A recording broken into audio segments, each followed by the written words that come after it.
Hello friends. आज का video थोड़ा लंबा होने वाला है और बहुत सेंसेशनल होने वाला है, क्योंकि इस वीडियो में मैं कुछ ऐसे नाम लूंगा जो शायद आपको शॉक कर देंगे। मगर ये नाम मैं अपने मन से नहीं लूंगा। ये नाम वो हैं जो चंद्रचूड़ रिपोर्ट और जस्टिस कयूम के रिपोर्ट में दी गई है। ये जो ऑफिशियली न्यूज रिपोर्ट की गई है, मैं सिर्फ उन्हीं नामों को लूंगा। No guess work. ये मैं क्यों उठा रहा हूँ ये टॉपिक, क्योंकि अभी रिसेंटली हमने देखा कि पाकिस्तान क्रिकेट में एक टर्मोइल चल रहा है। कैसा टर्मोइल? कैप्टेंसी का टर्मोइल। बाबर आजम, जिनकी कैप्टेंसी में पाकिस्तान 2021 वर्ल्ड कप में पहली बार इंडिया को किसी भी फॉर्मेट में हराया वर्ल्ड कप में। उसके बाद वो 2022 में एशिया कप के फाइनल में गए, फिर T20 वर्ल्ड कप के भी फाइनल में गए। हालांकि उसका एक अदर साइड भी है जो मैं आपसे अभी डिस्कस करूंगा। 2023 में जब फाइनली एशिया कप में पाकिस्तान इंडिया से बुरी तरह हार के बाहर हो गई और फिर वर्ल्ड कप में भी परफॉर्मेंस पुअर हुआ, तो बाबर आजम को कैप्टेंसी से हटा दिया गया। पिछले 1.5 सालों में पाकिस्तान के 4 चेयरमैन चेंज हुए हैं और हर चेयरमैन के साथ कोचिंग स्टाफ और टीम के कुछ प्लेयर्स को भी चेंज किया गया है। अब ऐसा कहा जा रहा है कि ये सारे चेंजेस जो हैं वो पाकिस्तान के चेयरमैन कहीं ना कहीं अपने पावर को मिसयूज करके टीम में इन्फ्लुएंस डाल रहे हैं। बाबर आजम, जो कि नवंबर में वर्ल्ड कप के बाद कैप्टेंसी से हटाए गए थे, शान मसूद को टेस्ट का कैप्टन बनाया गया और वाइट बॉल का कैप्टन बनाया गया शाहीन शाह अफरीदी को। कहते हैं कि इसमें शाहिद अफरीदी का भी इन्फ्लुएंस है, क्योंकि Shahid Afridi father in law हैं शाहीन शाह अफरीदी के। मगर शाहिद अफरीदी ने कहा कि उन्होंने हमेशा से मोहम्मद रिजवान का नाम प्रपोज किया था एज कैप्टन, और कभी भी शाहीन शाह अफरीदी को कैप्टन बनने के लिए नहीं बोला। इनफैक्ट उनका ये कहना है कि उन्होंने तो ये सजेस्ट किया था शाहीन शाह अफरीदी को कि उन्हें PSL में भी कैप्टनसी छोड़ देनी चाहिए और सिर्फ एज ए प्लेयर कंट्रीब्यूट करना चाहिए। अब इसमें क्वेश्चन ये उठता है कि शाहीन शाह अफरीदी, जिनकी पिछले 2 सालों में, और या मैं यूं कहूं कि 2022 के वर्ल्ड कप में जो उनकी इंजरी हुई थी, नी इंजरी, उसके बाद से उनकी परफॉर्मेंस बहुत एवरेज रही है। हाँ, उन्होंने वंस इन अ वाइल थोड़ी अच्छी बॉलिंग की है, मगर जो कंसिस्टेंसी पहले थी, जिसमें वो कंसिस्टेंटली बॉल को स्विंग कराते थे हाई पेस पे, वो अब मिसिंग है। शाहीन शाह अफरीदी, जिनकी pace high to mid 140s में होती थी, अब वो 130s में फेंकते हैं। मिड 130s, 140 रेयरली उनकी कोई बॉल टच करती है, और शायद इसी वजह से उनका इम्पैक्ट बहुत कम हो गया है। उनकी डेथ बॉलिंग में भी अब वो जान नहीं रही। जब शाहीन शाह अफरीदी को कैप्टन बनाया गया और पाकिस्तान न्यूजीलैंड टूर पे गई, तो 5 में से पहले चारों मैच हार गई। उन्होंने कैप्टन बनने के बाद मैनेजमेंट के साथ जो भी डिस्कशन किया, उसके बाद बाबर आजम और रिजवान की ओपनिंग जोड़ी को तोड़ दिया गया और बाबर आजम को नंबर 3 पे भेजना शुरू कर दिया। क्योंकि ऐसा पाकिस्तान में कहते हैं जो वहाँ के सीनियर क्रिकेटर्स हैं और जो कुछ कोचिंग स्टाफ है, उनका ये मानना है कि बाबर और रिजवान दोनों की स्ट्राइक रेट 120 125 की है, जिसके वजह से वो T20 के बड़े मैचेस नहीं जीत पाते। फ्लैट बैटिंग ट्रैक्स पे ये दोनों 150 की स्ट्राइक रेट से खेल लेते हैं, लेकिन जहां भी पिच में थोड़ा सा चैलेंज हो, इन दोनों की स्ट्राइक रेट 120 के आसपास आ जाती है। इसीलिए ओपनिंग में एक अटैकिंग बैट्समैन का होना जरूरी है, जिसकी वजह से बाबर आजम को नीचे पुश किया गया। हालांकि इस डिसीजन से बाबर और रिजवान दोनों दुखी थे। रिजवान ने तो पोस्ट मैच कॉन्फ्रेंस में ये बात क्लियरली कह दी। 5वां मैच किसी तरह से शाहीन शाह अफरीदी की कैप्टनसी में पाकिस्तान जीता, जो पहला मैच था जिसमें पाकिस्तान को शाहीन शाह अफरीदी की कैप्टनसी में विक्ट्री मिली। फिर हुआ PSL में पिछले 2 साल से back to back Shaheen Shah Afridi champion रहा है और रिजवान की टीम फाइनल्स में हारी है बैक टू बैक। रिजवान की टीम इस बार फिर फाइनल में हारी। मगर चेंज क्या हुआ? चेंज ये हुआ कि शाहीन शाह अफरीदी, जो 2 बार से PSL विनिंग चैंपियन है, जिसकी वजह से उनको पाकिस्तान का कैप्टन बनाया गया, इस बार उनकी टीम लास्ट हुई। वो 10 में से सिर्फ 1 मैच जीत सकी, और उसका नतीजा क्या हुआ? PSL के ठीक बाद शाहीन शाह अफरीदी को भी फिर से पाकिस्तान की कैप्टनसी से हटा दिया गया और बाबर आजम को वापस कैप्टन बना दिया गया। अब आपको ये बात याद रखनी है कि वर्ल्ड कप सिर्फ 2 महीने में, तो पिछले 6 महीने में ये दूसरी बार पाकिस्तान का कैप्टन बदला है। अब आप सोच रहे होंगे कि ठीक है, ये बातें डिस्कस होके हुई होंगी, क्योंकि जिस दिन ये अनाउंसमेंट हुई कि आज से बाबर आजम को कैप्टेंसी दी जा रही है, उस दिन पीसीबी ने शाहीन शाह अफरीदी का एक ऑफिशियल स्टेटमेंट भी पब्लिक में डाला, जिसमें कि शाहीन शाह अफरीदी ने यह कहा था कि I will always back my captain, Babar Azam is my captain, I will always support and be a part of the team. सबको लगा कि सब नॉर्मल है। हालांकि अगले दिन शाहीन शाह अफरीदी का एक स्टेटमेंट आया। स्टेटमेंट ये था कि उन्होंने ऐसी कोई भी स्टेटमेंट नहीं दी है जो पीसीबी ने मीडिया में रिलीज की है कि वो बाबर आजम को बैक करते। वो करते हैं, वो नहीं करते हैं, वो बात अलग है। मगर जो स्टेटमेंट पीसीबी ने शाहीन शाह अफरीदी के नाम से रिलीज की, वो स्टेटमेंट शाहीन शाह अफरीदी ने कहा कि उन्होंने कभी दी ही नहीं थी।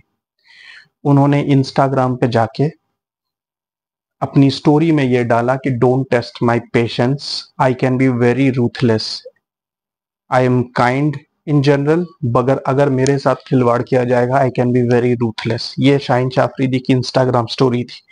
अब ये बाबर आजम के लिए थी या पीसीबी के लिए, ये गेस करना मुश्किल है। हाउएवर, उसके बाद फिलहाल पाकिस्तान की एक आर्मी कैंप में ट्रेनिंग चल रही है, क्योंकि पाकिस्तान टीम में फिटनेस के बहुत इश्यूज हैं। उन इश्यूज को माइंड में रखते हुए पाकिस्तान टीम ने एक आर्मी कैंप बनाया, जिसमें यह डिसाइड किया गया कि पाकिस्तान टीम आर्मी के साथ ट्रेनिंग करेगी। अब शाहीन शाह अफरीदी 3-4 दिन ट्रेनिंग करके वो ट्रेनिंग छोड़ के अपने घर आ गए। उन्होंने रीजन दिया कि उनकी फैमिली में कोई इशू है रिलेटिव्स का लेकर के, जिसकी वजह से उनको ये ट्रेनिंग छोड़नी पड़ रही है। उस बीच पाकिस्तान के पीएसएल में एक बहुत टॉप परफॉर्मर थे जो रिजवान की टीम में खेलते थे, नंबर 3 पे। उनका नाम था उस्मान खान। अब ये स्टोरी इस स्टोरी से कैसे कनेक्टेड है, ये मैं आपको बताता हूँ। उस्मान खान ने इस पीएसएल में 2 सेंचुरीज बनाई। जी हाँ, 2 हंड्रेड्स बनाए, एक 80 ऑड का स्कोर बनाया। हालांकि वो आधे टूर्नामेंट के बाद उनको खिलाया गया, क्योंकि उस्मान खान एक पाकिस्तानी होते हुए भी एक ओवरसीज प्लेयर की तरह खेल रहे थे। ओवरसीज प्लेयर इसलिए क्योंकि पिछले 2 सालों में जब उनको रियलाइज हुआ कि डोमेस्टिक मैच की परफॉर्मेंस के बाद भी पाकिस्तान क्रिकेट में इतनी पॉलिटिक्स है कि उन्हें टीम में जगह नहीं मिलेगी, तो वो यूएई शिफ्ट हो गए। और यूएई से उन्होंने अपने आप को एज एन इंटरनेशनल रजिस्टर किया, यूएई की नेशनैलिटी ली, यूएई के नेशनल टीम में खेलते थे।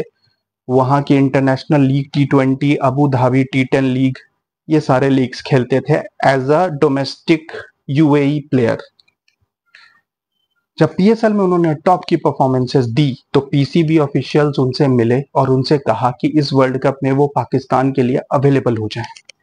ठीक उसी तरीके से जैसे इमाद वसीम और मोहम्मद आमिर को भी इस बार रिटायरमेंट वापस लेके पाकिस्तान की वर्ल्ड कप टीम में वापस बुलाया गया है। उसके बारे में इसके बाद में बात करते हैं। उस्मान खान सब कुछ छोड़ के वेल सेटल्ड थे यूएई में। उन्हें international league T20, Abu Dhabi T10 league, सारे लीग्स खेलने मिल रहे थे बड़े प्लेयर्स के साथ। पीएसएल में भी एज एन इंटरनेशनल उन्होंने अपने आप को एस्टेब्लिश कर लिया था, एंड नो बिग डील, क्योंकि अगर वो यूएई के सिटीजन रहते तो शायद उनको आईपीएल खेलने का भी मौका मिलता। मगर वो पीसीबी ऑफिशियल्स की बात में आ गए और उन्होंने यूएई को एक लेटर लिखा कि अब वो पाकिस्तान के लिए क्रिकेट खेलना चाहते हैं। इस लेटर के बाद यूएई ने एक लेटर, जो यूएई की क्रिकेट बोर्ड है, उन्होंने एक लेटर जारी किया उस्मान खान को, जिसमें उन्होंने मेंशन किया कि उन्होंने चीट किया है और मिसयूज किया है यूएई क्रिकेट को, जिसकी वजह से वो 5 साल का बैन लगाते हैं उस्मान खान के ऊपर। ना तो वो इंटरनेशनल लीग T20 खेल सकते हैं, ना अबू धाबी T10 लीग। अब उस्मान खान की सिचुएशन ये है कि अगर वो पाकिस्तान की नेशनल टीम में सिलेक्ट नहीं होते हैं, तो ना वो यहाँ के रहेंगे ना वहां के, वापिस उनको वो कभी नहीं लेंगे।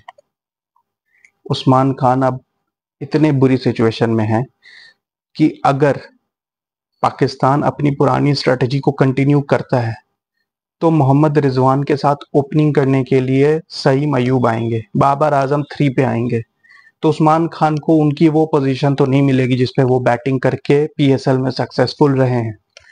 उन्हें डाउन दी ऑर्डर बैटिंग करनी होगी। अब ये कैसे होगा, क्या होगा, ये पता चलेगा। अभी कुछ मैचेस पड़े हैं, वो मैं बताता हूँ।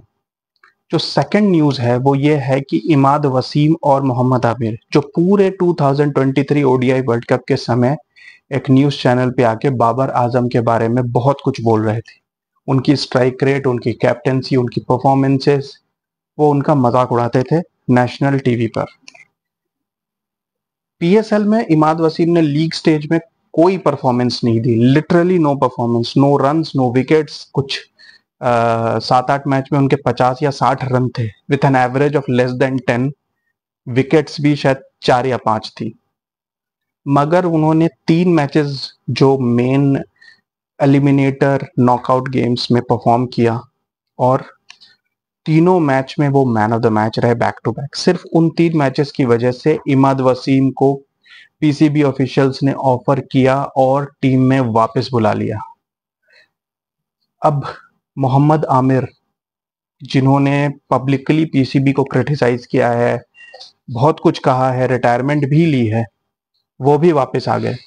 अब इन दोनों के वापस आने से पूरी टीम का जो मोमेंटम है वो डिस्टर्ब हो गया है, क्योंकि अभी तक शाहीन शाह अफरीदी, नसीम शाह और हरीश राव पाकिस्तान के 3 बॉलर्स रहे हैं। अब अगर मोहम्मद आमिर ने रिटायरमेंट वापस लेके वो टीम में आए हैं तो इन 3 में से किसी एक को तो जगह खाली करनी ही होगी।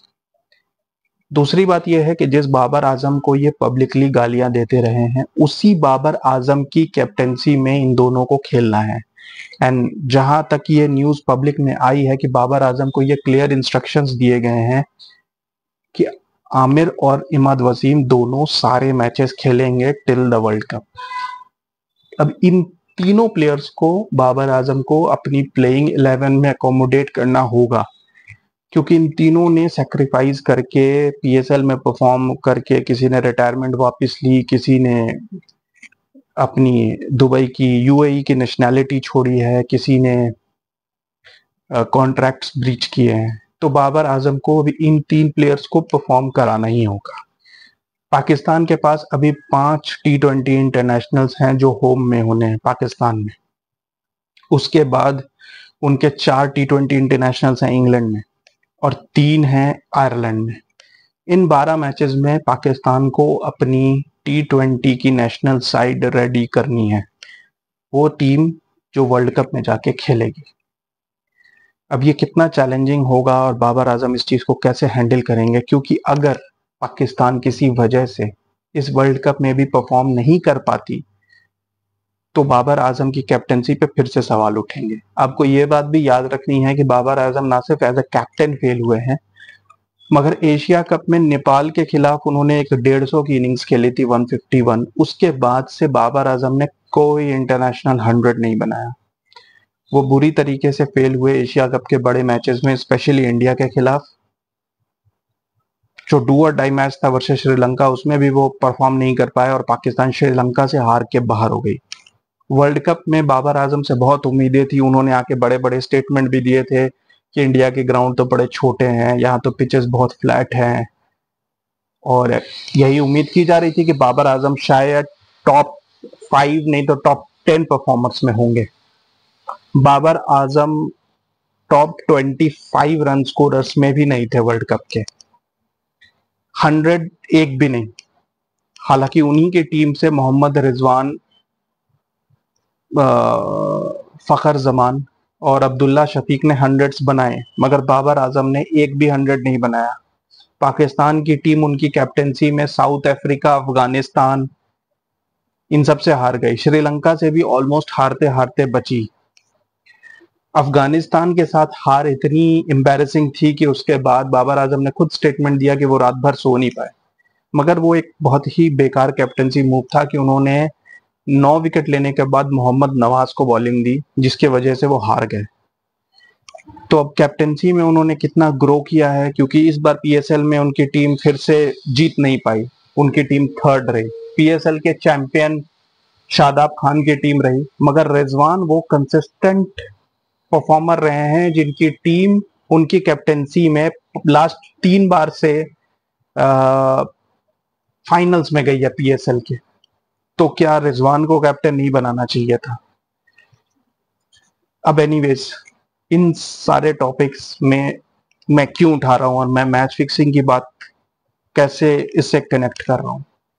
वेल, ये जो कैप्टेंसी का मुद्दा है, ये पाकिस्तान कल्चर का कहीं ना कहीं हिस्सा रहा है। ये कैप्टेंसी में ग्रुपिंग्स बनना और एक कैप्टन दूसरे कैप्टन की टीम में आके अंडर परफॉर्म करके उनको हरवाना, ये पाकिस्तान क्रिकेट में हमेशा से होता आ रहा है। इसकी शुरुआत इमरान खान ने की थी। Yes, that great Imran Khan, जिन्होंने पाकिस्तान को 92 में वर्ल्ड कप जितवाया। इमरान खान ने 1983 में जावेद मियांदाद के खिलाफ रिवोल्ट किया था।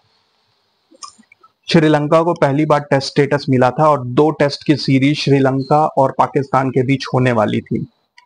इमरान खान ने एक रिवोल्ट किया कि जावेद मियांदाद एक बहुत ही एरोगेंट कैप्टन है, जो टीम को बस ड्रैग करके ले जा रहे हैं, उनमें कोई लीडरशिप स्किल नहीं है। और उन्होंने, क्योंकि उस जमाने में 4 ऑलराउंडर्स के बीच बहुत कंपटीशन था, वो थे पाकिस्तान के इमरान खान, इंडिया के कपिल देव, इंग्लैंड के इयन बॉथम और न्यूजीलैंड के रिचर्ड हैडली।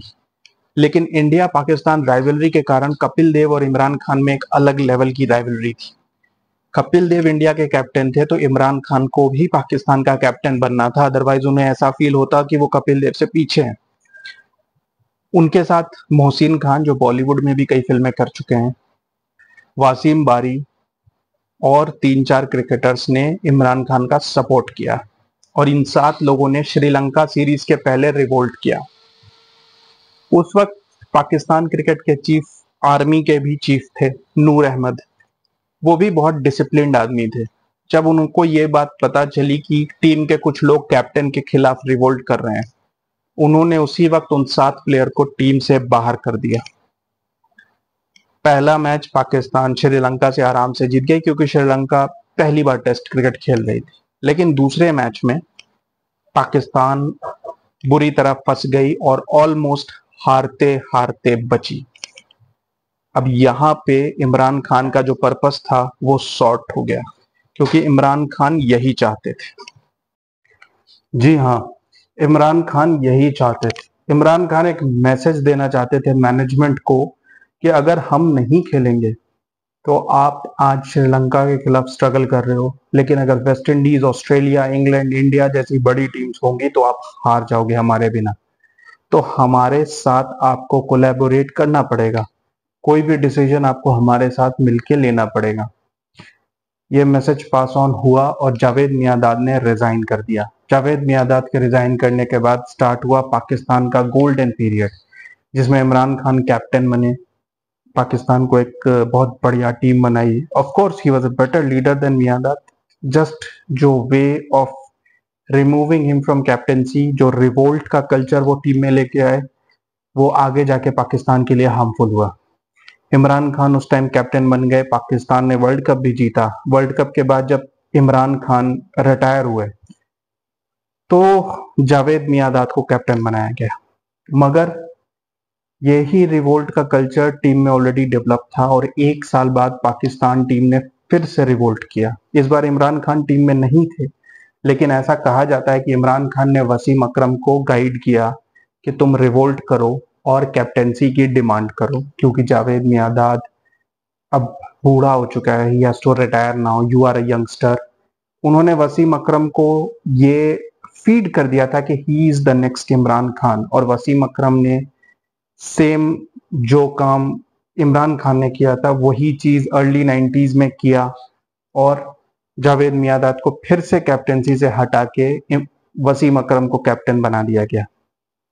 मगर जहां इमरान खान एक नेचुरल लीडर थे और उनकी कैप्टेंसी आते ही सारी टीम उनके साथ मिलकर खेलने लग गई और वर्ल्ड कप जीती, वसीम अकरम के कैप्टन बनने के बाद उन्हें भी वही रिवोल्ट फेस करना पड़ा जो जावेद मियांदाद 2 बार फेस कर चुके थे।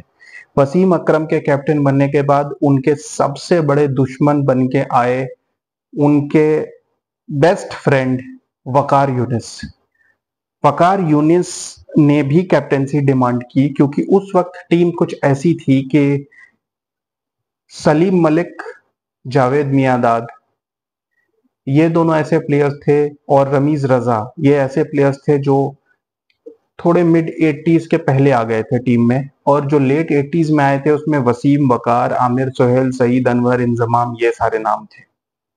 तो वसीम अकरम ना तो सबसे सीनियर थे टीम में, ना ही उनमें कोई ऐसी नेचुरल लीडरशिप स्किल थी। तो उनके कैप्टन बनने के बाद ग्रुप्स बन गए, जहां वकार यूनिस ने अपनी एक ग्रुप बना ली और उन्होंने भी कैप्टेंसी की डिमांड की और कहा कि वो वसीम अकरम के अंडर नहीं खेलना चाहते। वहीं पे कुछ लोगों ने कहा कि जावेद मियांदाद को वापस कैप्टन बना देना चाहिए। इस झगड़े में पीसीबी ने ये डिसाइड किया कि जावेद मियांदाद, वो रिटायरमेंट के बहुत क्लोज थे, 94 में I think he was already 36, तो उन्हें कैप्टन बनाना सेफ नहीं था। वसीम अकरम की कैप्टनसी में टीम खेलना नहीं चाहती थी और वकार यूनिस को कैप्टन बनाना अगेन एक रिस्क होता। तो पाकिस्तान ने एक सेफ साइड में सलीम मलिक को कैप्टनसी दे दी। सलीम मलिक सीनियर बंदे भी थे और एक ऐसे बंदे थे जो जिनका ड्रेसिंग रूम में एक इज्जत थी, एक रिस्पेक्ट थी, क्योंकि वो एक अच्छे प्लेयर थे। सलीम मलिक के कैप्टन बनने के बाद पाकिस्तान टीम में जो हुआ वो ही सबसे बड़ी प्रॉब्लम की जड़ बनी, वो थी मैच फिक्सिंग। सलीम मलिक को जस्टिस कयूम के रिपोर्ट में गिल्टी फाइंड किया गया है by each and every player. सब ने उनको अक्यूज किया, साथ में जो बुकीज पकड़े गए थे उन सब ने सलीम मलिक का नाम लिया। जो दो नाम सबसे ज्यादा निकल के आए वो थे सलीम मलिक और वसीम अकरम। इन दोनों ने सबसे ज्यादा फिक्सिंग की। सलीम मलिक ने यह कहा कि कुछ मैचेस वसीम अकरम अपनी ग्रुप के साथ फिक्स करके आता था और कुछ मैचेस वकार यूनिस अपने ग्रुप के साथ फिक्स करके आता था। उस ग्रुप के कुछ नाम हैं बासित अली, इंजमामुल हक, सईद अनवर। जी हाँ, ये सब लोग फिक्सिंग में इन्वॉल्व थे।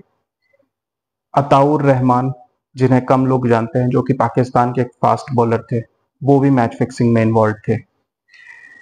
अब जब ये सारे नाम निकल के आए, ये सामने आए क्योंकि दो लोग पाकिस्तान में जिन्होंने इस फिक्सिंग के खिलाफ रिवोल्ट किया और सडनली 1998 में रिटायरमेंट अनाउंस कर दी। वो दो प्लेयर थे राशिद लतीफ और बासित अली।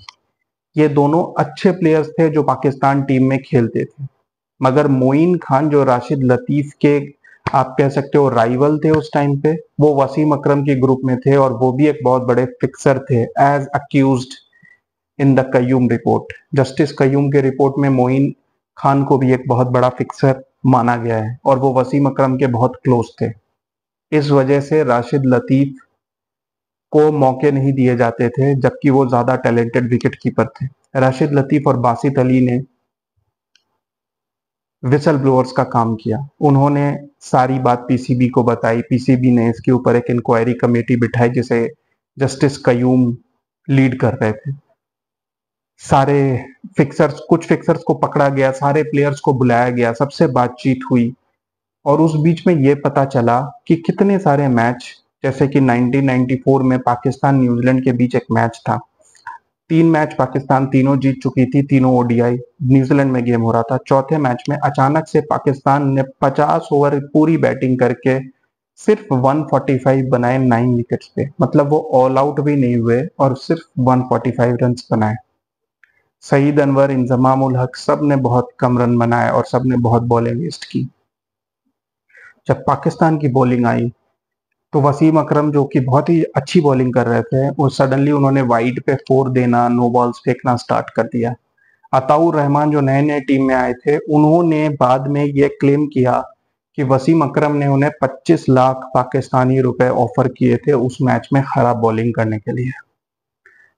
इस वक्त अताउर रहमान यूके में टैक्सी चलाते हैं और आमिर सोहेल को उन्होंने ये कहा है कि सारे अक्यूज्ड में सबसे ज्यादा इल्जाम मेरे ऊपर लगाया गया, जबकि Wasim Akram was one of the biggest match fixers. Salim Malik का नाम हर किसी ने लिया और सलीम मलिक कैप्टन भी थे। सलीम मलिक ने खुद ये माना कि हाँ वो फिक्सिंग करते थे, मगर उन्होंने कहा कि और भी लोग इसमें इन्वॉल्व थे और उनका यह कहना था कि अगर मैं फिक्सिंग नहीं भी करता तो वसीम और वकार अपने अपने ग्रुप के साथ एक एक मैच फिक्स कर रहे थे, तो मैं फिक्स नहीं भी करता तो भी टीम हारती। ऐसा कहते हैं कि 96 के क्वार्टर फाइनल में भी वसीम अकरम ने पैसे लेकर मैच नहीं खेला था। 99 में बांग्लादेश के खिलाफ पाकिस्तान ने पैसे लेके मैच हारे थे। ये वो सारे मैच है जो जस्टिस कयूम के रिपोर्ट में सामने आए। इसकी शुरुआत हुई थी 1994 में, जब ऑस्ट्रेलिया की टीम पाकिस्तान टूर पे थी। वो जीत चुके थे पहले 2 टेस्ट मैच और आखिरी टेस्ट मैच में शेन वॉर्न और टीम में ने ऑस्ट्रेलिया के कोच को जाके बताया था कि सलीम मलिक ने उन्हें $276,000 ऑफर किए हैं ऑस्ट्रेलिया के टीम इंफॉर्मेशन लीक करने के लिए और साथ ही साथ उस मैच में वाइड बॉलिंग करने के लिए, क्योंकि सलीम मलिक का यह कहना था कि इस मैच में वो कोई रन मतलब रिस्क नहीं लेंगे, ना वो रन बनाएंगे, वो बाहर फेंकेंगे या लीव करेंगे, किसी तरीके से बस वो इस मैच को ड्रॉ करना चाहते हैं। क्योंकि सलीम मलिक का ऐसा कहना था कि अगर ऐसा नहीं होगा तो उनके घर जला दिए जाएंगे, उनकी फैमिलीज को मार दिया जाएगा, क्योंकि पाकिस्तान में क्रिकेट बहुत सेलिब्रेटेड है तो वो हार नहीं सकते। मगर शेन वॉर्न और टीम में ने ये न्यूज लीक कर दी अपने ड्रेसिंग रूम में और उन्होंने इस चीज की ऑफिशियल शिकायत की। हालांकि पाकिस्तान में ऐसी कोई लॉ नहीं थी जिसकी वजह से इन सबको जेल भेजा जा सकता, मगर सलीम मलिक के ऊपर बहुत ज्यादा आरोप थे। सलीम मलिक को ऑफिशियली बैन कर दिया गया क्रिकेट से। He was the first player to be officially banned from cricket. Wasim Akram को 6 महीने की फाइन लगाई गई। इंजमामुल हक भी इसमें अक्यूज थे और बासित अली, यस बासित अली जो एक one of the whistle blowers थे, उन्होंने भी कहा कि एक मैच में उन्होंने फिक्सिंग की और उसके गिल्ट में वो ये शिकायत कर रहे हैं। इवन सईद अनवर, उनका कहना है कि उन्होंने भी एक मैच फिक्स किया था ऑस्ट्रेलिया के खिलाफ और जिसकी वजह से वो गिल्टी फील करते हैं और वो इस चीज को कन्फेस करना चाहते थे। उनके ऊपर भी काफी बड़ा फाइन लगाया गया। तो ये सब पाकिस्तान के बड़े नाम थे। 90s में पाकिस्तान एक वर्ल्ड बीटर बन सकती थी, क्योंकि उनकी एक ऐसी टीम थी जो इनविंसिबल हो सकती थी, क्योंकि उनके पास quality spinners, quality pace bowlers, quality allrounders, quality top order, middle order batsman, good wicket keepers, सब कुछ था। लेकिन वो फिक्सिंग के उसमें फंसे रहे, दलदल में। और यहां पर सिर्फ पाकिस्तान प्लेयर्स की बात मैं नहीं करूंगा, यहां पे मैं एक पॉइंट और उठाऊंगा, एक बैंकर की बात करूंगा। एक बैंकर जिसका नाम था मुकेश गुप्ता, जो लेट 80s में सट्टा लगाया करते थे। वो दिन भर बैंक में काम करते थे और शाम को सट्टा खेलते थे। उस टाइम पे ऐसे बहुत कम पढ़े लिखे लोग थे जो इस तरह का जुआ खेलते थे स्पोर्ट्स पर। तो अंडरवर्ल्ड की नजर पड़ गई मुकेश गुप्ता पर। अब ये थोड़ी बैकग्राउंड स्टोरी है और ये इंडिया की कहानी है, तो मैं इसे बता रहा हूं कि मैं इसे कैसे लिंक करना चाहता हूं इस सिचुएशन से। मुकेश गुप्ता को अंडरवर्ल्ड ने पकड़ा और उन्हें समझाया कि वो एक पढ़े लिखे बंदे हैं और ये अंडरवर्ल्ड वाले उन्हें अच्छा खासा पैसा ऑफर कर रहे थे। उन्हें एक टास्क दिया गया। टास्क ये था कि उन्हें इंडिया के रणजी गेम्स देखने हैं और आइडेंटिफाई करना है कि कौन से प्लेयर्स हैं जो सबसे टैलेंटेड हैं, जो इंडियन टीम में सिलेक्ट हो सकते हैं। क्योंकि उस टाइम करंट इंडियन प्लेयर्स के साथ फिक्सिंग करना मुश्किल था, तो वो अपकमिंग टैलेंट को पकड़ के पहले से ही उनको पैसे देके अपने साइड में करना चाहते थे कि तब वो इंडियन टीम में जाएं तो वहां की इंफॉर्मेशन लीक करें, team information, pitch information, match information और परफॉर्मेंस वाइज वो इनके इशारों पर चले। मुकेश गुप्ता ने ऐसा ही किया और जो पहला प्लेयर उन्होंने पकड़ा वो थे दिल्ली के अजय शर्मा। अजय शर्मा 1988 से लेकर 1993 तक इंडियन टीम में अंदर बाहर होते रहे। एक टेस्ट मैच ही खेला उन्होंने, मगर कुछ 31 ओडीआईस खेले। वो इंडियन टीम के साथ रहे लेकिन बहुत सारे टूर्स पर। अजय शर्मा ने पहली बार जब टीम में सिलेक्शन हुई, उसके पहले मुकेश गुप्ता ने उन्हें क्रिकेट का किट प्रोवाइड किया, 2000 रुपए दिए टोकन मनी, और बोला कि जैसे जैसे वो टीम इंफॉर्मेशन और टीम के बारे में और बातें बताएंगे वो उन्हें और पैसे देंगे। अजय शर्मा अपनी पहली टूर पे गए और ये सारी खबरें लीक करने लगे। अब ये सारी खबरें देते उनके अजय शर्मा के जो रूममेट थे उन्होंने नोटिस किया कि अजय शर्मा कहीं ना कहीं ये सारी बातें कर रहे हैं, कहीं से वो पैसे कमा रहे हैं। तो वो रूममेट भी इंटरेस्टेड हो गए और वो रूममेट थे दिल्ली के ऑलराउंडर मनोज प्रभाकर। मनोज प्रभाकर कपिल देव के बाद इंडिया के एक ऐसे ऑलराउंडर थे जो काफी टाइम तक इंडिया के लिए खेले। वो ओपनिंग बॉलिंग भी करते थे, 92 और 96 के वर्ल्ड कप के भी पार्ट थे वो। मनोज प्रभाकर ने मुकेश गुप्ता से मिलने की बात की और मुकेश गुप्ता से एक जिप्सी डिमांड की, कहा कि उन्हें एक जिप्सी चाहिए। उसके बदले में मुकेश गुप्ता ने उन्हें एक मैच फिक्स करने के लिए कहा और ये ओडीआई था 1994 का कानपुर ओडीआई। 1994 के कानपुर ओडीआई जो वेस्ट इंडीज के खिलाफ गेम था, ये एक ट्राई सीरीज थी, इंडिया वेस्ट इंडीज न्यूजीलैंड जो इंडिया में हो रही थी। उसमें इंडिया और वेस्ट इंडीज के बीच का ये लीग मैच था। हर टीम को एक दूसरे से 3-3 लीग मैच खेलने थे और फाइनल होना था। इस लीग मैच में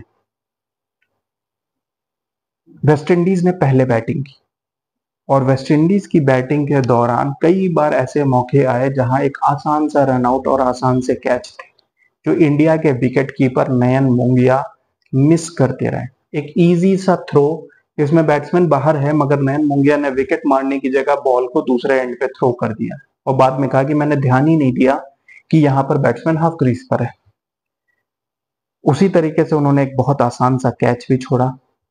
वेस्ट इंडीज ने कुछ अच्छा 240 250 टाइप ऑफ टोटल बनाया। फिर इंडिया की बैटिंग स्टार्ट हुई। सचिन ने कुछ तेज स्टार्ट दिया जैसा वो देते थे उस टाइम पे, मगर कोई बड़ा स्कोर नहीं बना सके। सब प्लेयर्स ने थोड़े बहुत कंट्रीब्यूशन किए। मनोज प्रभाकर ने एक 91 बॉल्स पे अपनी हाफ सेंचुरी पूरी की। वो ओपनिंग करते थे सचिन के साथ अर्ली 90s में। उसके बाद जब और विकेट्स गिरते गए और 5 विकेट गिरने के बाद नयन मोंगिया बैटिंग करने आ रहे थे। उस वक्त इंडिया को चाहिए थे 9 ओवर्स में 63, मतलब 54 बॉल्स पे 63 रन्स और 5 विकेट हाथ में थे। अब शायद अभी आपको ये बहुत इजी लगे लेकिन 90s में ये थोड़ा सा डिफिकल्ट था, मगर स्टिल एक सेट बैट्समैन था क्रीज पर और नयन मुंगिया भी स्ट्राइक कर सकते थे। तो उसके बाद जयवर्गल श्रीनाथ, अनिल कुंबले ये सब आने बाकी थे। सब थोड़ा बहुत रन और तेज खेलने के लिए फेमस थे। जयवर्गल श्रीनाथ चौके छक्के मार सकते थे, मगर उसके बाद जो हुआ वो इनएक्सप्लिकेबल था। इन दोनों ने 9 ओवर तक बैटिंग की और 16 रन बनाए। कितने? 16, जिसमें नयन मोंगिया ने 21 बॉलों पे 4 रन बनाए, नॉट आउट। और मनोज प्रभाकर ने अपनी सेंचुरी पूरी की 151 बॉल्स पे। वो 154 बॉल्स पे 102 नॉट आउट रहे, सिर्फ 16 रन जोड़ के। और मैच का लास्ट ओवर मेडन खेला गया। मनोज प्रभाकर ने इनिंग्स का लास्ट ओवर मेडन खेला और जब वो मैच खेल के गए तो सचिन तेंदुलकर इनसे इतना चिढ़ गए कि इन दोनों से बातचीत बंद कर दी। उन दोनों को उसी वक्त टीम से निकाल दिया गया। उस वक्त के मैच रेफरी ने ये भी आरोप लगाए कि वो जानबूझ के ऐसा खेल रहे थे क्योंकि वो वेस्ट इंडीज के रन रेट को अच्छा रखना चाहते थे, क्योंकि उनके हिसाब से न्यूजीलैंड से इंडिया थोड़ा घबरा रही थी मगर West Indies were easier to beat. बहुत सारे चीजें हुई, इन दोनों को बाहर किया गया मगर अनफॉर्चुनेट इनको बाहर करके भी वापस टीम में ले आया गया क्योंकि रिपोर्ट में कुछ प्रूव नहीं हो पाया। उस किसी तरीके से इंडिया उस सिचुएशन से निकली ही थी कि 1998 में फिर से ऐसे आरोप लगे कि शारजा में इंडिया रेगुलरली फिक्सिंग कर रही है, जिसमें कि एक मेजर केस ये था कि संजय मांजरेकर, जी हाँ वही जोकर जिसके ऊपर मैं एक वीडियो बना चुका हूं, संजय मांजरेकर और मनोज प्रभाकर एक शारजा में ओडीआई में बैटिंग कर रहे थे और उस वक्त सडनली लाइट खराब हो गई और अंपायर्स ने लाइट बैट्समैन को ऑफर की, जैसा कि उस टाइम पे होता था। इंडिया उस टाइम पे आगे चल रही थी डीएलएस में और इंडिया मैच जीत रही थी। उन दोनों ने लाइट एक्सेप्ट कर ली और फिर लाइट इंप्रूव होने के कोई चांस नहीं थे, तो इंडिया ये मैच जीत के जा रही थी। मगर फिर पता नहीं क्या हुआ, सडनली थोड़ी दूर जाके आपस में कुछ बातचीत हुई और वो दोनों वापस आ गए। वापस आने के बाद पाकिस्तान वो मैच 3 रन से जीत गई। अब ये क्यों हुआ, किसके कहने पर हुआ, ये कोई क्लैरिफिकेशन नहीं। तो ऐसे बड़े सारे इंसिडेंट्स थे जो मनोज प्रभाकर ने एक आउटलुक मैगजीन को इंटरव्यू में कहा कि उन्हें कपिल देव ने 25 लाख ऑफर किए थे श्रीलंका के खिलाफ एक ओडीआई में खराब परफॉर्मेंस करने के लिए। ये खबर सुनते ही कपिल देव आग बबूला हो गए और टीवी पे रोते हुए उन्होंने एक फेमस इंटरव्यू दिया था जिसमें उन्होंने कहा था कि उनका नाम खराब करने की कोशिश की जा रही है। हालांकि इसके ऊपर फिर एक इंक्वायरी बैठी।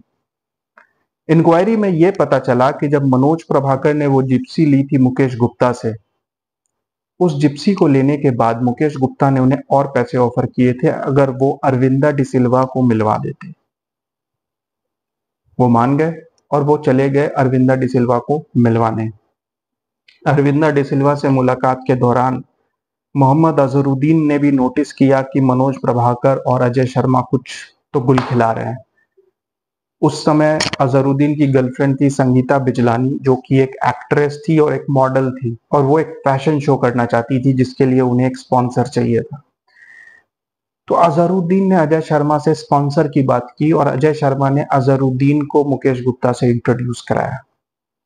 मुकेश गुप्ता इतना खुश हुआ क्योंकि जहां वो छोटे मोटे प्लेयर्स के साथ मैच फिक्सिंग करता था, अब तो कैप्टन ही हाथ लग गया था।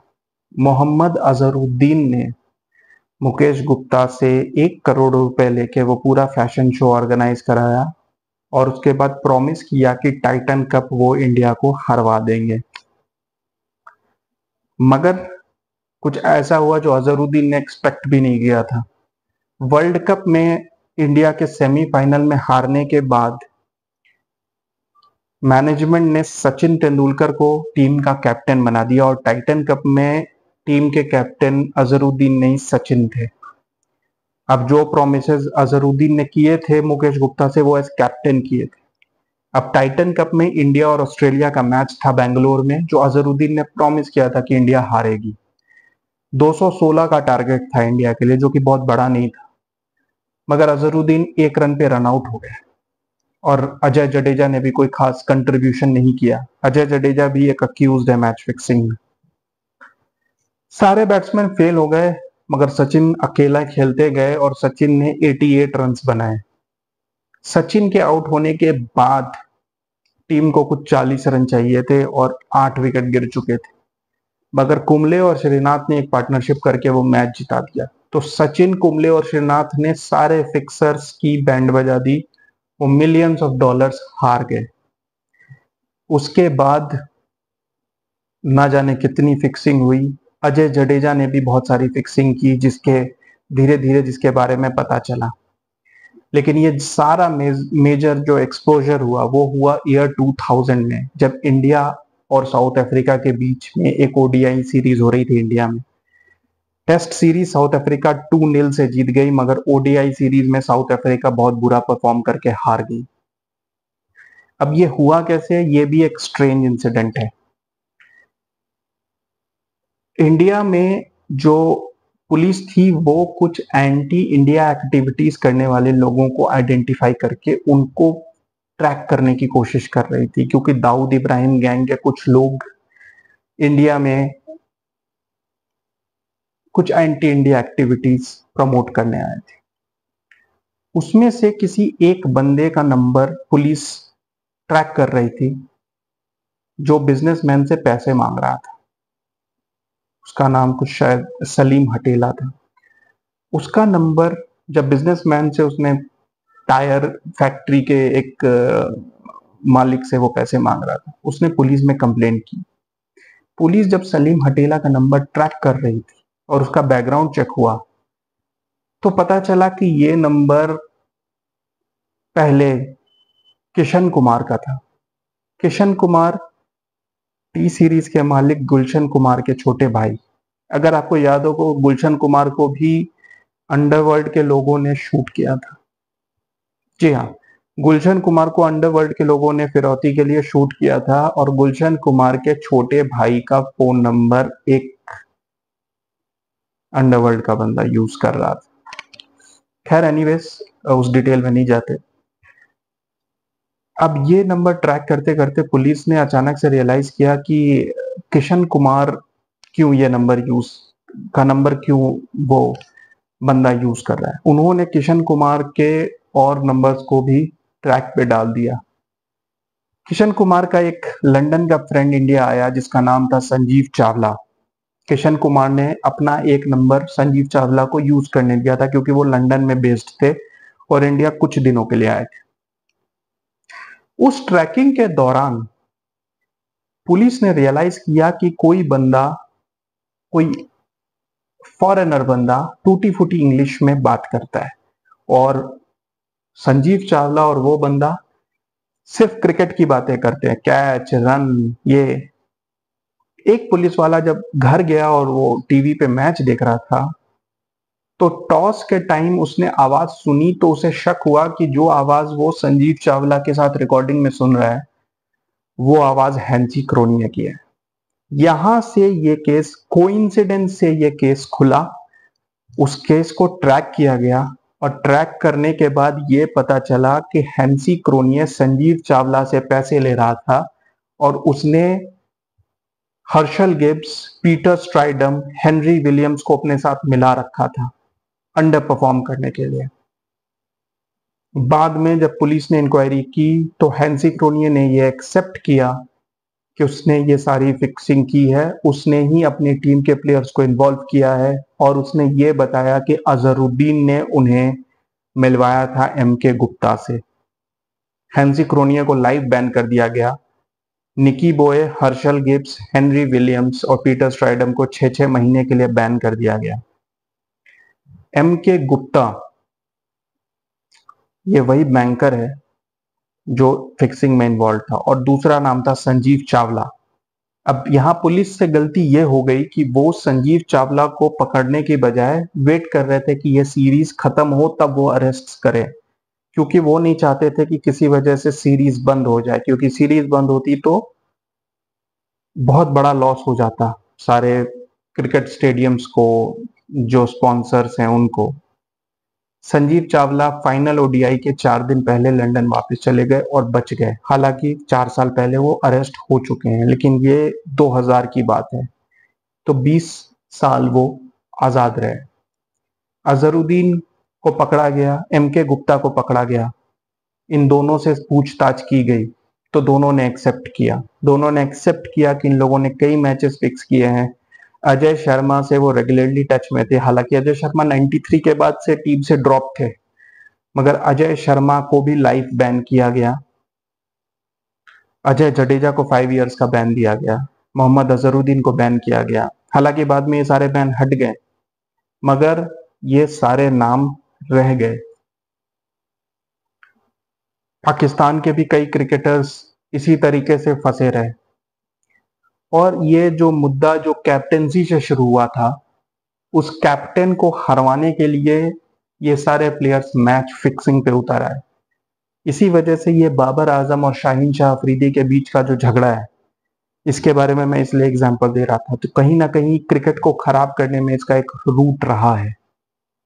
इस सारे इंसिडेंट के बाद जब ऐसा लगा कि हाँ अब पाकिस्तान टीम इनसे निकल आई है, इंजमाम की कैप्टेंसी रही अक्रॉस 2000s और मोर और लेस टीम ने अच्छा परफॉर्म किया, डिसेंट परफॉर्मेंसेस दी, मैं नहीं कहूंगा कि बहुत बढ़िया, मगर कुछ इस तरह की कंट्रोवर्सी नहीं हुई। लेकिन साल 2010 के आसपास फिर से पाकिस्तान क्रिकेट में एक इश्यू आया और वो इश्यू इसलिए आया क्योंकि शाहिद आफरीदी को ऐसा लगता था कि उनको कैप्टन बनना चाहिए और उस समय के जो कैप्टन थे यूनिस खान, वो एक स्ट्रिक्ट कैप्टन थे। इंजमाम के जाने के बाद यूनिस खान को उनकी परफॉर्मेंसेस को देखते हुए कैप्टन बनाया गया। हालांकि मोहम्मद यूसुफ को ऐसा लगता था कि वो कैप्टनसी डिजर्व करते थे मोर देन यूनिस खान, क्योंकि वो यूनिस खान से सीनियर थे। अब इस चीज को लेकर के एक कंट्रोवर्सी हुई जहां पे मोहम्मद यूसुफ ने अकमल ब्रदर्स, उमर अकमल और कामरान अकमल, शाहिद अफरीदी, मिसबा उल हक, राना नावेदुल हसन, इन सबको रूम में बुला के कुरान के ऊपर एक हलफ उठाया कि हम इस कैप्टन के अंडर नहीं खेलेंगे और अगर ये कैप्टन रहेगा तो हम अंडर परफॉर्म करेंगे। यूनुस खान को इस खबर के बारे में पता चला कि मोहम्मद यूसुफ, मिसबा उल हक, शाहिद अफरीदी और अकमल ब्रदर्स ये सब मिलके इस तरीके की परफॉर्म मतलब चीजें कर रहे हैं। उन्होंने कैप्टनसी से रिजाइन कर दिया और मोहम्मद यूसुफ को कैप्टन बना दिया गया। अब पाकिस्तान का ऑस्ट्रेलिया टूर था। उस टूर में एक ऐसा मैच था जिसमें ऑस्ट्रेलिया पहले दिन सिडनी में 127 रनों पे ऑल आउट हो गई। मोहम्मद आसिफ ने 6 विकेट लिए और उसके बाद पाकिस्तान की बैटिंग आई। पाकिस्तान ने के दोनों ओपनर सलमान बट और इमरान फरहाद ने हाफ सेंचुरीज बनाई। उमर अकमल और मोहम्मद यूसुफ ने 45 और 48 की इनिंग्स खेली और पाकिस्तान ने 334 बनाए, 200 प्लस रनों का लीड। मगर सेकंड इनिंग्स में सडनली कामरान अकमल आसान से कैच, आसान सी स्टंपिंग छोड़ना शुरू कर दी। इजी बॉल्स वो मिस करने लग गए। उन्होंने कुछ 6 कैचेस ड्रॉप किए, 6, 2 स्टंपिंग्स और 1 रन आउट मिस किया। अब आप इमेजिन कर लीजिए कि इतने डिसमिसल्स, इजी डिसमिसल्स जाने दिए गए। 8th विकेट के लिए 123 रनों की पार्टनरशिप हुई पीटर सिडल और माइक हसी के बीच। ऑस्ट्रेलिया ने 381 बनाया। स्टिल 176 का चेज आप एनी डे प्रेफर करोगे। 176 is still an okay chase. मगर पाकिस्तान वो चेज नहीं कर सकी। क्यों? क्योंकि उनके बैट्समैन ने डिसाइड किया कि ये 176 उन्हें डे 4 के एंड होने से पहले ही करना है और 40 ओवर के अंदर ही वो 176 चेस करने के लिए अग्रेसिव क्रिकेट खेलने लगे और 140 पे ऑल आउट हो गए। पाकिस्तान वो मैच हार गई और उस मैच को हारने के बाद एक इंक्वायरी कमीशन बैठी क्योंकि आकिब जावेद, उन्होंने साफ साफ कंप्लेंट की क्योंकि वो सिलेक्शन कमेटी में थे और उन्होंने कहा कि कामरान अकमल ने डेफिनेटली ये मैच फिक्स किया है। कमेटी बैठी मगर कोई रिजल्ट नहीं आया। अब आकिब जावेद के बारे में मैं आपको एक बात बता दूं, जितनी भी इंक्वायरी कमीशन बैठी थी और जितनी भी बैठक हुई थी, जितने भी बुकीज क्रिकेटर से बात हुई थी, ये चीज क्लियर थी कि 3 पाकिस्तानी क्रिकेटर ऐसे थे जो किसी भी तरीके से किसी भी फिक्सिंग में इन्वॉल्व नहीं थे और वो 3 क्रिकेटर थे आमिर सुहेल, आकिब जावेद और रमीज रजा। ये 3 किसी भी तरीके से किसी फिक्सिंग में इन्वॉल्व नहीं थे। ये उस टाइम की बात है। मैं ये नहीं कह रहा कि बाद में शोएब अख्तर और जो बाद के बॉलर्स आए उनकी बात नहीं कर रहा, मगर उस टाइप के ये 3 प्लेयर्स क्लीन भाग के थे।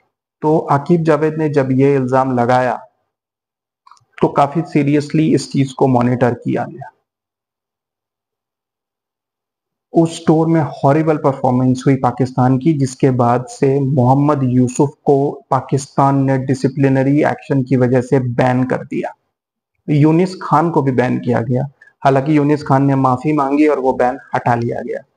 मोहम्मद यूसुफ ने अपनी गलती एक्सेप्ट की और उन्होंने नहीं किया और मोहम्मद यूसुफ जो बहुत ही टैलेंटेड बैट्समैन थे, उनका करियर खत्म हो गया। इन सब पर फाइन लगाया गया जो कि जिन्होंने कुरान के ऊपर हलफ उठा के ये वादा किया था कि वो अंडर परफॉर्म करेंगे यूनिस खान की कैप्टनसी में, जिसमें शाहिद अफरीदी, अकमल ब्रदर्स इन्वॉल्व थे। उस वक्त ये डिसाइड किया गया कि इन सबको कैप्टन बनाने की जगह किसी यंगस्टर को कैप्टन बना दिया जाए और वो यंगस्टर थे सलमान बट। सलमान बट को कैप्टन बनाया गया और उसी साल लेटर ऑन पाकिस्तान को इंग्लैंड का टूर पे जाना था और उस टूर पे स्पॉट फिक्सिंग नाम की एक नई चीज आइडेंटिफाई हुई जिसमें मोहम्मद आमिर और मोहम्मद आसिफ पकड़े गए, जो बड़े बड़े नो बॉल फेंक रहे थे। उन्हें जब पकड़ा गया और उनसे पूछताछ हुई तो पता चला कि ये सब वो सलमान बट के कहने पे कर रहे हैं जो पाकिस्तान के नए कैप्टन हैं। तीनों को अरेस्ट कर लिया गया क्योंकि यूके में अरेस्ट का लॉ था। तीनों को इमीडिएटली अरेस्ट कर लिया गया। मोहम्मद आमिर जो उस वक्त 18 साल के भी नहीं थे, उन्हें जुवेनाइल कोर्ट भेज दिया गया। वो जुवेनाइल कोर्ट में रहे। वहां से जब वो फ्री होके आए तो वो पाकिस्तान के लिए दोबारा खेले, मगर मोहम्मद आसिफ और सलमान बट, इन दोनों को दोबारा चांस नहीं दिया गया। सलमान बट जब 5 साल का बैन पूरा करके आए, he was in his late 30s, उन्होंने डोमेस्टिक में परफॉर्मेंसेस भी दी, लेकिन पाकिस्तान उनको नहीं लेना चाहती थी। मोहम्मद आमिर को इस बात का बेनिफिट ऑफ डाउट दिया गया क्योंकि वो उस वक्त सिर्फ 17 साल के थे, तो इमेच्योर यंगस्टर, कम एज का होने के कारण ऐसा माना गया कि शायद कैप्टन के प्रेशर में उन्होंने परफॉर्म किया, मगर उन्हें फिर भी बहुत ह्यूमिलिएशन फेस करनी पड़ी। उस इंसिडेंट से फिर से एक्सपोज हुआ कि कहीं ना कहीं ये कैप्टेंसी की फाइट एक जड़ है, जिसकी वजह से प्लेयर्स परफॉर्म नहीं करना चाहते। प्लेयर्स ये भूल जाते हैं कि वो एक कैप्टन के लिए नहीं, वो एक कंट्री को रिप्रेजेंट कर रहे हैं। वो वसीम अकरम की टीम में या जावेद मियांदाद की टीम में या यूनिस खान की टीम में नहीं, वो पाकिस्तान की टीम में खेल रहे हैं। सिमिलरली ये अजहरुद्दीन या प्रभाकर की टीम नहीं है, ये इंडिया की टीम थी। तो मैच फिक्सिंग के ऊपर कोई सीरियस लॉज नहीं होने की वजह से ये सारे प्लेयर्स के ऊपर कोई मेजर टर्म्स नहीं हुए। अजय शर्मा और अजहरुद्दीन के ऊपर केस किया गया था क्योंकि इन दोनों को गवर्नमेंट पोस्ट्स दिए गए थे due to their performance in cricket, मगर क्योंकि उन्होंने चीटिंग और करप्शन उस गवर्नमेंट जॉब में नहीं बल्कि क्रिकेट में की थी, इस वजह से दोनों जेल जाने से बच गए। इसके बाद पाकिस्तान क्रिकेट में बहुत चेंजेस आए। मिसबाह को कैप्टन बनाया गया, शाहिद अफरीदी को कैप्टन बनाया गया, और कहीं ना कहीं ये कोई खास कैप्टनसी की वॉर नजर नहीं आई। टीम आराम से चल रही थी, जो भी थी वो पाकिस्तान का one of the lowest phases of cricket था। I think T20 world cup 2009 जीतने के बाद से पाकिस्तान स्ट्रगल किया थोड़ा, पाकिस्तान ने हर फेज में, मगर ये सारा कुछ वापस आ गया अभी, जब बाबर आजम और शाहीन शाह अफरीदी फिर से पॉलिटिक्स के चक्कर में पड़ गए, कैप्टेंसी की फाइट में पड़ गए। ये वार खत्म होने वाला नहीं है, क्योंकि अगर बाबर आजम किसी वजह से इस बार ट्रॉफी नहीं जीत पाते, परफॉर्मेंस नहीं दे पाते, तो शाहीन शाह अफरीदी के ऊपर फिर से क्वेश्चन उठेगा, उनकी परफॉर्मेंस नोट की जाएगी। अगर जरूरत पड़ी तो शायद उन्हें फिर से कैप्टन बनाया जाए, फिर शायद बाबर आजम की परफॉर्मेंस पे इम्पैक्ट आएगा। तो ये सिलसिले को रोकने के लिए कहीं ना कहीं बोर्ड्स को सीरियसली बैठ के इन टॉपिक्स को हैंडल करना होगा, क्योंकि जैसे इंडिया में क्रिकेट रिलीजन है, पाकिस्तान में क्रिकेट पॉलिटिक्स है। ये चीज समझनी हो। इंडिया में कैप्टेंसी की फाइट रही है, ऐसा नहीं है, लेकिन कभी भी वो उस लेवल तक नहीं गई जिस तरीके से पाकिस्तान में कैप्टेंसी की फाइट को लेके प्लेयर्स किसी भी लेवल तक चले जाते हैं। अभी हमने रिसेंटली देखा कि विराट कोहली को जब कैप्टेंसी से हटाया गया तो उस चीज को लेकर के भी काफी ड्रामे हुए थे। वो उनको रेड बॉल की कैप्टेंसी रखने के लिए कहा गया था, मगर विराट कोहली ने छोड़ दिया। मगर पाकिस्तान में ऐसा नहीं है। पाकिस्तान में किसी को 3-4 बार हटाने के बाद भी कैप्टेंसी दी जाए तो वो ले लेता है, क्योंकि वहां पर कैप्टेंसी को एक बहुत ही बड़ी चीज मानी जाती है, जिसके लिए वो किसी भी लेवल तक फाइट करने को रेडी है। हालांकि इंडिया के भी कई सारे क्रिकेटर जैसे नयन मोंगिया, नवजोत सिद्धू, संजय मांजरेकर, जो सब मैच फिक्सिंग के अक्यूज थे, वो बच गए। निखिल चोपड़ा जो ऑफ स्पिनर थे, उनके ऊपर भी मैच फिक्सिंग के आरोप थे, वो भी बच गए। सचिन तेंदुलकर, उनको भी सीबीआई ने पूछताछ के लिए बुलाया था। नहीं, सचिन अक्यूज्ड नहीं थे। सचिन को बुलाया गया था क्योंकि सचिन ड्रेसिंग रूम में थे और सचिन ने ऑब्जर्व किया था कि क्या होता है।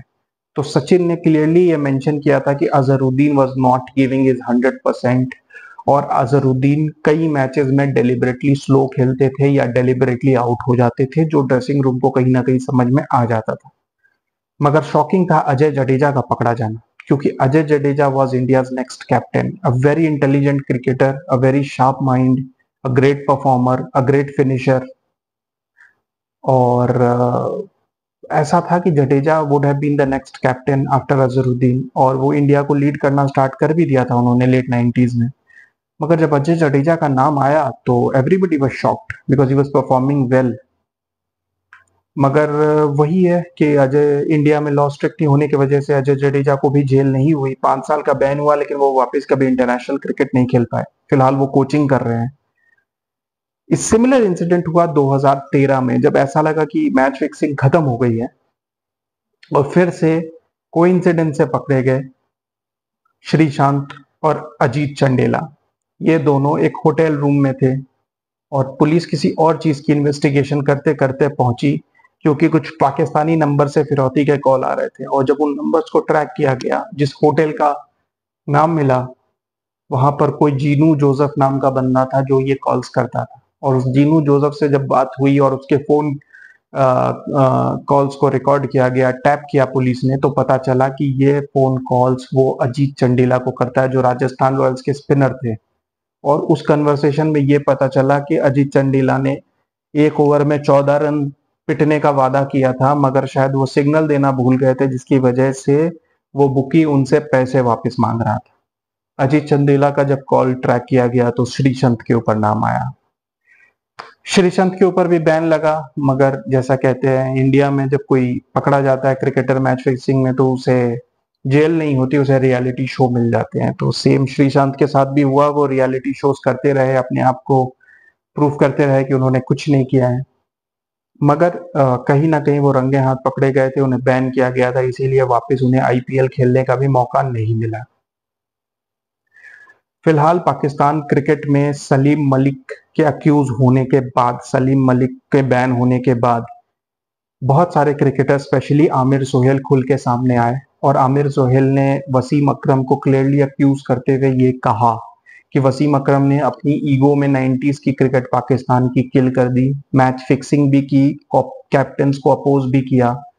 और बाद में वसीम अकरम, क्योंकि वो एक बड़ा नाम थे और उनके खिलाफ अप्रोप्रिएट सबूत नहीं मिले, क्योंकि अताउर रहमान, जिन्होंने पहले वसीम अकरम का नाम लिया था कि वसीम अकरम ने उन्हें अंडर परफॉर्म करने के लिए कहा है, बाद में अताउर रहमान ने अपना नाम वापस ले लिया और कहा कि वसीम अकरम ने उनसे ऐसा कुछ नहीं कहा था, बल्कि जो कुछ भी कहा गया था वो सलीम मलिक ने कहा था। उनके इस बयान की वजह से वसीम अकरम बच गए। वसीम अकरम एक बड़ा नाम थे, मगर पीसीबी ने उन्हें इसी शर्त पे इंटरनेशनल क्रिकेट खेलने दिया कि उसे पीसीबी में कभी भी कोई इंपॉर्टेंट पोजीशन नहीं दी जाएगी। इसीलिए वसीम अकरम लीग्स में कोचिंग करते हैं, पीएसएल में भी कोचिंग करते हैं, आईपीएल में वो केकेआर के कोच रह चुके हैं, मगर उन्हें पाकिस्तान क्रिकेट टीम का कोच कभी नहीं बनाया जाएगा, क्योंकि he is an accused, proven accused in match fixing. तो इस वजह से वसीम अकरम को कभी भी इंपॉर्टेंट पोस्ट नहीं दी जाती। आमिर सोहेल ने यह भी क्लेम किया कि वो अताउर रहमान से मिलके आए हैं यूके में, वो टैक्सी चला रहा है और स्ट्रगल कर रहा है। आमिर सोहेल ने वसीम अकरम से यह भी कहा कि तुमने जब उसे मैच फिक्सिंग में डाल के उसका करियर वेस्ट किया है, तो you should take care of his expenses. ऐसा नहीं होना चाहिए कि एक फिक्सर लग्जरी लाइफ जी रहा है मेलबर्न में और दूसरा टैक्सी चला के स्ट्रगल कर रहा है। सलीम मलिक, क्योंकि उस समय ऑलमोस्ट रिटायरमेंट के वर्ज पे थे और उनका नाम हर किसी ने लिया था और वो कैप्टन थे, तो सलीम मलिक के ऊपर सारे इल्जाम डाल दिए गए, सलीम मलिक को बैन कर दिया गया। अब इन सारे इंसिडेंट्स के बाद अभी फिलहाल पाकिस्तान क्रिकेट में जो करंट सिचुएशन है, that is again moving towards the wrong direction.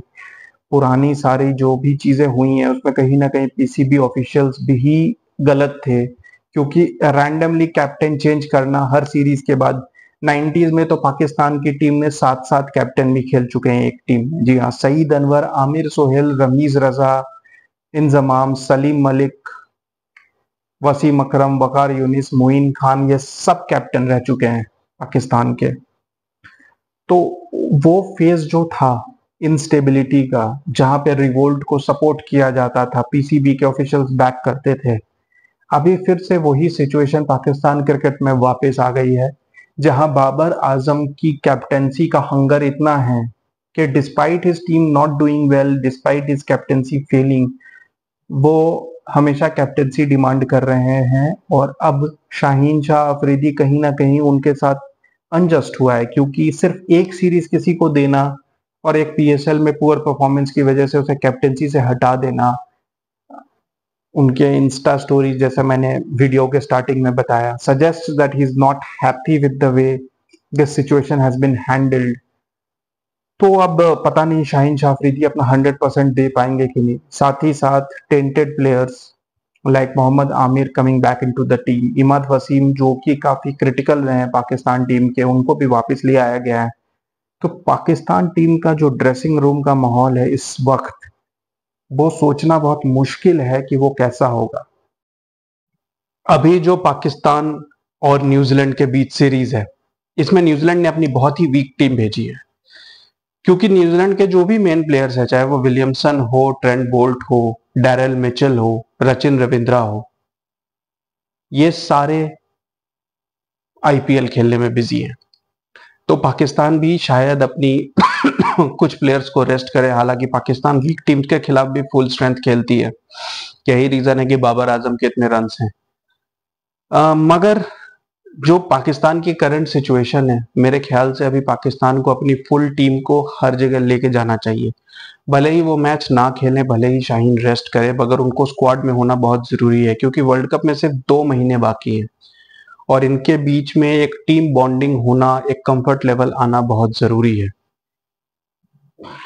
2 महीने के अंदर अभी पाकिस्तान को 3 सीरीज खेलनी है। न्यूजीलैंड के साथ 5 मैचों की होम सीरीज के बाद Pakistan will be travelling to England, जहां पे वो 4 T20 इंटरनेशनल खेलेंगे और वहीं से वो आयरलैंड में 3 T20 इंटरनेशनल खेल के सीधा यूएस जाएंगे, जहां पे यूएस और वेस्ट इंडीज में 1 महीने का वर्ल्ड कप है।